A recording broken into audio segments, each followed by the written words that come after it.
Hello friends, welcome to happy new year 2025। दोस्तों, नव वर्ष 2025 की शुरुआत हो चुकी है और नए साल की पहली तारीख 1 जनवरी 2025 से हमारे देश में सरकार की तरफ से कई ऐसे बड़े बदलाव, नए नियम लागू किए जा रहे हैं जिनका सीधा असर आपकी जिंदगी पर पड़ने वाला है। अब आपके मोबाइल फोन के रिचार्ज सस्ते होंगे, कई फोन में व्हाट्सएप नहीं चलेगा। नए साल में लागू होने वाले 15 ऐसे बड़े महत्वपूर्ण बदलाव के बारे में देखते हैं। जो पुराने फोन है उन पर अब व्हाट्सएप नहीं चलेगा। यूपीआई से अब आप दुगना पैसा भेज सकेंगे, कारें महंगी होगी और भी 2025 के क्या क्या बड़े बदलाव है दोस्तों, एक एक करके मैं आपको पूरी लिस्ट हाइलाइट्स के रूप में इस वीडियो में बताने वाला हूं। एलपीजी गैस सिलेंडर से लेकर राशन कार्ड तक कई बदलावों के जरिए आम आदमी को कई नए लाभ भी मिलेंगे। कुल मिलाकर 2025 की शुरुआत होते ही भारत में ये बड़े बदलाव लागू होने जा रहे हैं और इनका सबसे ज्यादा असर मिडिल क्लास लोगों पर सीधा पड़ने वाला है। चलिए दोस्तों, फालतू की बातें ना करते हुए बिना टाइम वेस्ट किए सीधे आगे बढ़ते हैं पहले नए नियम की तरफ। तो देखिए, यूपीआई के लिए 1 जनवरी से नियम बदलने जा रहे हैं। अगर आप भी गूगल पे, फोन पे, पेटीएम, भीम ऐप किसी भी तरह के यूपीआई ऐप का इस्तेमाल करते हैं तो अब आपको 1 जनवरी से कुछ फायदे मिलेंगे। वो ये दोस्तों कि पहला तो आरबीआई ने यूपीआई पेमेंट लिमिट को दुगुना कर दिया है फीचर फोन के लिए। यानी जो कीपैड वाले फोन से यूपीआई 123 पे की सुविधा का इस्तेमाल किया जाता है, उसके लिए अभी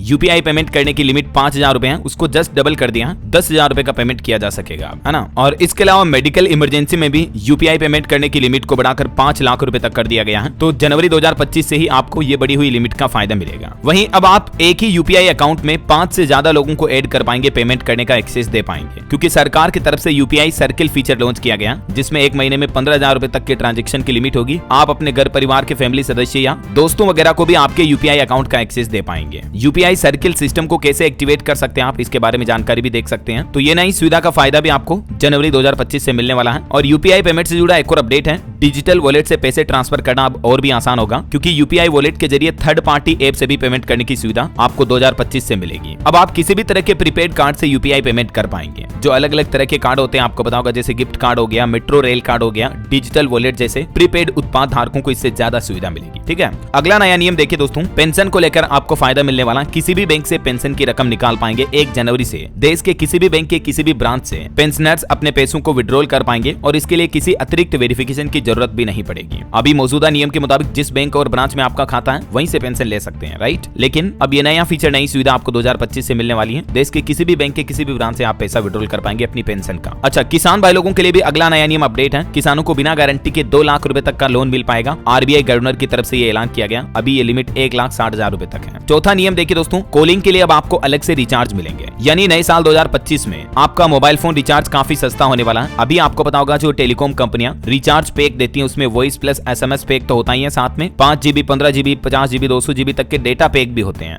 मतलब केवल कॉलिंग एसएमएस के लिए मोबाइल रिचार्ज प्लान कंपनियां नहीं देती हैं। तो अब ट्राई की तरफ से आदेश जारी किया गया, क्योंकि कई लोग जो कीपैड वाला फोन इस्तेमाल करते हैं, खास करके गाँव में, तो उनको इंटरनेट की तो जरूरत पड़ती नहीं है, तो फिर उनका मोबाइल डेटा पैक का कोई यूज नहीं हो पाता, जबकि उसके लिए भी वो रिचार्ज में पे करते हैं। तो ये अब आपको ओनली कॉलिंग के लिए रिचार्ज ऑप्शन भी मिलेंगे नई साल 2025 में। ठीक है, चाहे आप जियो, एयरटेल, वोडाफोन आइडिया, रिलायंस, बीएसएनएल किसी भी कंपनी का सिम कार्ड यूज करते हैं तो सभी पर आपको ये नई रिचार्ज का फायदा मिलेगा। 5वां नियम अपडेट देखिए, कारें और कॉमर्शियल गाड़ियां महंगी होने जा रही है। मारुति, हुंडई, टाटा, किया, एमजी मोटर समेत सभी कार बनाने वाली कंपनियों ने 1 जनवरी से ही अपनी गाड़ियों को महंगा करने का फैसला किया है। बाइक और कॉमर्शियल व्हीकल की कीमतें 2 से 3% तक बढ़ेगी, जबकि कारों की कीमतें 4% तक बढ़ेगी। छठा नियम अपडेट देखिए, अब अगर आपका फोन काफी पुराना है तो व्हाट्सएप का इस्तेमाल नहीं कर पाएंगे, क्योंकि दोस्तों 1 जनवरी 2025 से एंड्रॉइड 4.4 किटकैट और उससे पहले वाले नीचे वाले बिलो वाले वर्जन जो है उन पर व्हाट्सएप काम नहीं करेगा। इसके पीछे वजह यह है कि व्हाट्सएप ऐप का जो मेटा एआई फीचर है वो एंड्रॉइड 4.4 या इससे अपडेटेड वर्जन पर ही काम करता है, समझ रहे हो। तो यही वजह है कि आपको जो लोअर ऑपरेटिंग सिस्टम वाले फोन है उनमें व्हाट्सएप वर्क नहीं करेगा। हालांकि आजकल जो जितने भी नए फोन आते हैं उनमें लेटेस्ट एंड्रॉइड ऑपरेटिंग सिस्टम ही आता है, ये ओप्पो, वीवो वगैरह, रियलमी के जो आते हैं ना, सब में तो कोई दिक्कत नहीं है। लेकिन जिन लोगों के पास 10-12 साल पुराना फोन है तो उनमें दिक्कत आ सकती है। चलिए 7वां नियम अपडेट देखिए दोस्तों, प्रदूषण को लेकर भी कुछ नियम कड़े लागू होंगे। गाड़ियों का प्रदूषण नियंत्रित करने के लिए इस साल 2025 में 1 अप्रैल से ही केंद्र सरकार की तरफ से भारत स्टेज 7 सिस्टम फॉर्मेट लागू किया जाएगा, यानी BS7। अभी आपको पता होगा BS4, BS5, BS6 तक के नॉर्म्स लागू है हमारे देश में 1 अप्रैल 2019 के बाद से ही। लेकिन 1 अप्रैल 2025 के बाद से BS7 सिस्टम लागू होगा। गाड़ियों के द्वारा निकलने वाले धुएं, CO2 पर लगाम लगाने के लिए, प्रदूषण को नियंत्रित करने के लिए सरकार ये नियम कड़े करने जा रही है। 8वां नियम देखिए दोस्तों, स्पोर्ट्स क्रिकेट से जुड़े भी 2 बड़े बदलाव होंगे। आईपीएल में कैप्टन कोहली की वापसी होगी, वे फिर से आरसीबी की कप्तानी करेंगे। अभी साउथ अफ्रीका के डुप्लेसी कप्तान थे और टेस्ट टीम के कप्तान Rohit Sharma world test test championship WTC के बाद टेस्ट क्रिकेट से रिटायर होंगे, टीम को नया कप्तान भी मिलेगा। नवा नियम देखिए, स्टूडेंट छात्र छात्राओं के लिए अपडेट है। अब 5वीं या 8वीं में फेल होने वाले स्टूडेंट को नेक्स्ट क्लास में प्रमोट नहीं किया जाएगा, क्योंकि केंद्र सरकार ने नो डिटेंशन पॉलिसी को खत्म कर दिया है। अभी मौजूदा नियम के मुताबिक आपको पता होगा 10वीं से पहले तक स्टूडेंट को फेल ही नहीं किया जाता है। अगर 5वीं 8वीं 9वीं में कम नंबर भी आए तो भी स्टूडेंट को अगली कक्षा में प्रमोट कर देते हैं। लेकिन अब ये नियम लागू होगा कि 5वीं 8वीं में फेल होने वाले स्टूडेंट को नेक्स्ट क्लास में नहीं बिठाया जाएगा, बल्कि उन्हें 2 महीने के अंदर दोबारा एग्जाम पास करने का मौका मिलेगा। चलिए 10वां नियम देखिए दोस्तों, ये भी स्टूडेंट से ही जुड़ा है। कोचिंग इंस्टीट्यूट में 16 साल के होने पर ही एंट्री मिलेगी। कोचिंग सेंटर्स में एडमिशन के लिए कम से कम उम्र सरकार ने 16 साल तय कर दी है। 16 साल से कम उम्र के बच्चे कोचिंग नहीं जा पाएंगे और कोचिंग इंस्टीट्यूट के भ्रामक विज्ञापन पर भी जुर्माना लगेगा। अभी मौजूदा समय में उम्र और विज्ञापन को लेकर कोई नियम सख्त नहीं थे, लेकिन सरकार की तरफ से ये नई गाइडलाइन जारी की है 2025 में, क्योंकि अक्सर आपको पता होगा स्टूडेंट खुद की जान ले लेते हैं, बहुत ज्यादा डिप्रेशन तनाव होता है, कम उम्र में ही बच्चों को कोचिंग भेज दिया जाता है। पहले तो स्कूल कॉलेज का डिप्रेशन, उसके बाद कोचिंग का उल्टा डिप्रेशन, तो प्रेशर में आ जाते हैं स्टूडेंट। अक्सर ऐसी घटनाएं देखने को मिलती हैं, तो इसलिए सरकार ने कोचिंग इंस्टीट्यूट के लिए मिनिमम उम्र 16 साल तय कर दी है। चलिए दोस्तों, स्टूडेंट से जुड़ा ही अगला नियम है, भारत में पढ़कर ही अब आप विदेशी डिग्री ले पाएंगे। विदेशी यूनिवर्सिटी की डिग्री भारत में पढ़कर ले सकेंगे। इंडियन और फॉरेन यूनिवर्सिटी साझा कोर्स शुरू कर सकती है। इसके लिए पढ़ाई फिजिकल क्लासेस में होगी। अभी अगर आपको विदेशी यूनिवर्सिटी की डिग्री लेनी है तो आपको पढ़ने के लिए विदेश जाना पड़ता है, जैसे अमेरिका, चाइना, US वगैरह, है ना। लेकिन अब आप विदेशों की यूनिवर्सिटी में भारत में ही रखकर पढ़ाई कर पाएंगे और वहां की डिग्री ले पाएंगे, है ना। और अग्निवीरों को भी 10% आरक्षण मिलेगा। अगला नियम देखिए आप, CISF और BSF में पूर्व अग्निवीरों को 10% तक रिजर्वेशन का फायदा मिलेगा। इसके अलावा फिजिकल टेस्ट और एज लिमिट में भी छूट दी जाएगी। अभी मौजूदा नियम के मुताबिक 25% अग्निवीरों को सेना की नियमित सर्विस में लेने का नियम है, तो ये भी बदलाव 2025 से लागू होने जा रहा। कुछ और बदलाव की संभावना है, जैसे कि टैक्स में, income tax, import export duty में सरकार बदलाव कर सकती है, और कुछ नई योजनाओं की घोषणाएं आपको 1 फरवरी 2025 को लागू होने वाले बजट में देखने को मिल सकती हैं, जो कि अगले वित्त वर्ष 1 अप्रैल 2025 से लागू होंगे। ठीक है। इसके अलावा कुछ सेविंग स्कीम को लेकर भी एक अपडेट है दोस्तों की जनवरी, अप्रैल, जुलाई और अक्टूबर 2025 की पहली तारीख को तिमाही के लिए स्मॉल इन्वेस्टमेंट स्कीम की ब्याज दरें भी जारी की जाती है, तो इनमें भी सरकार बदलाव कर सकती है 2025 में, महंगाई और इन्फ्लेशन को देखते हुए।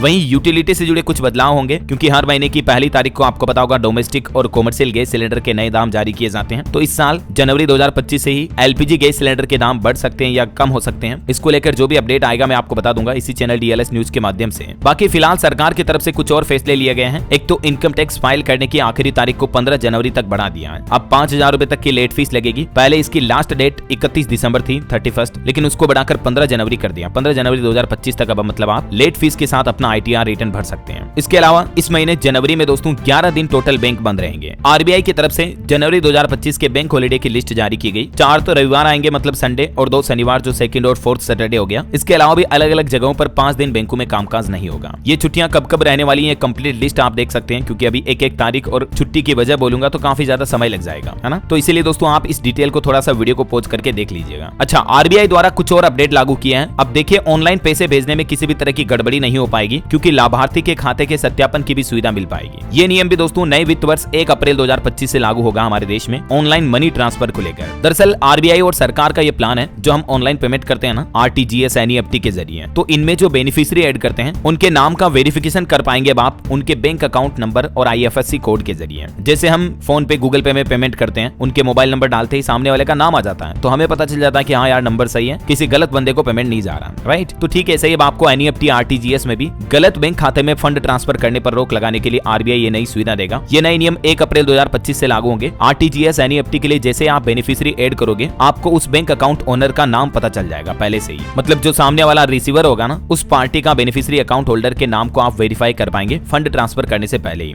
तो रिजर्व बैंक की तरफ से ये नई सुविधा शुरू की जा रही है 2025 से ही। इसके अलावा दोस्तों फिक्स्ड डिपॉजिट यानी बैंक FD को लेकर भी कुछ नियम बदलने जा रहे हैं। बैंक ग्राहकों को ध्यान देना चाहिए कि गैर बैंकिंग वित्तीय कंपनियां जो NBFC हैं और जो हाउसिंग फाइनेंस कंपनियां हैं HFC, उनके लिए फिक्स्ड डिपॉजिट से संबंधित नियम भी 1 जनवरी 2025 से बदल जाएंगे। तो अब अगर आप किसी भी NBFC के जरिए बैंक FD वगैरह करवाते हो तो पहले से उनकी टर्म्स कंडीशन पढ़ करके ही करवाएं, क्योंकि FD के नॉमिनेशन और मैच्योरिटी से जुड़े नियम RBI की तरफ से बदलाव में लागू किए जा रहे हैं। देख सकते हैं आप इसके बारे में जानकारी। 14 दिन पहले संबंधित नोटिस जारी करना होगा कंपनियों को FD मैच्योरिटी से संबंधित वगैरह वगैरह। इसके अलावा दोस्तों कुछ GST के नियमों में भी बदलाव होगा। अब करदाताओं को यानी टैक्स पेयर्स को नए GST नियमों का सामना करना पड़ेगा। महत्वपूर्ण परिवर्तनों में से एक अनिवार्य मल्टी फैक्टर प्रमाणीकरण, ये सिस्टम भी GST पोर्टल पर लागू किया जाना सरकार की तरफ से। और बाकी कुछ BSE NSE के स्टॉक मार्केट में ट्रेडिंग और सेंसेक्स के एक्सपायरी वगैरह को लेकर भी नियम बदलने जा रहे हैं। मैंने आपको इन सभी नियमों के बारे में विस्तृत जानकारी DLS न्यूज पर पहले भी बताई थी दोस्तों। कुछ राशन कार्ड से जुड़े नियम भी बदलने जा रहे हैं। E-KYC करवाना अनिवार्य होगा। राशन कार्ड के लिए आय सीमा वगैरह भी तय की गई है। डिजिटल राशन कार्ड के लिए भी बायोमेट्रिक सत्यापन का उपयोग किया जाएगा। गैस सिलेंडर से जुड़े भी कुछ नियम बदलने जा रहे हैं। गैस सिलेंडर की लिमिट वगैरह लागू की जा रही है। इन नियमों की जानकारी थोड़ा सा आप वीडियो को पॉज करके देख लीजिएगा ताकि आपको पता चल जाए। बाकी जीएसटी अनुपालन का एक अपडेट ये भी है। ई वे बिल केवल उन दस्तावेजों के लिए ही वैध होंगे जो कि 180 दिनों से ज्यादा पुराने नहीं होंगे। अमेरिकी वीजा से जुड़े भी कुछ नियम बदलने जा रहे हैं, जिसके बाबत भी जानकारी आप देख सकते हैं स्क्रीन पर। अमेरिका में H1B वीजा की प्रक्रिया में बदलाव किया जा रहा है। ये तो मैं आपको हाइलाइट्स बता रहा हूं दोस्तों। बाकी